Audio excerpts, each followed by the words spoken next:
Babylone. En plein banquet, au milieu de la musique et des rires, soudain, Alexandre s'écroule terrassé par la fièvre. Stupéfaction.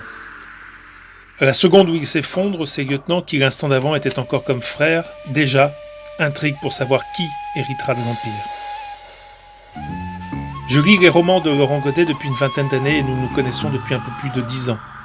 On s'était rencontrés au moment de la parution de mon livre Comme et Prima, qu'il avait eu la gentillesse d'apprécier, et une conversation s'était amorcée de loin en loin.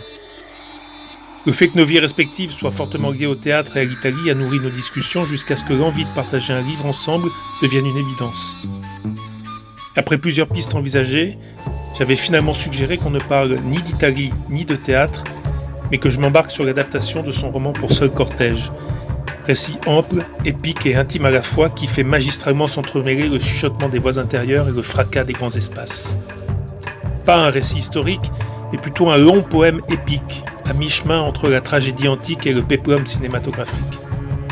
Un texte puissant qui m'avait dès sa première lecture fait monter un flot d'images, et avec elle la sensation qu'il me serait possible d'explorer de nouveaux territoires graphiques et narratifs.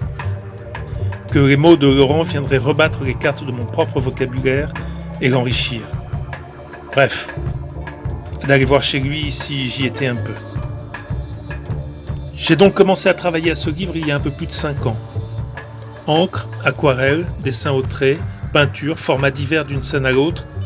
J'ai longtemps creusé plusieurs pistes afin de trouver la plus pertinente, avant de comprendre que ce récit ample les englobait toutes, et qu'il me faudrait ne pas trancher, mais au contraire les faire cohabiter, dialoguer et raisonner entre elles. Qu'il me faudrait rejoindre le cortège et faire le voyage sans m'épargner.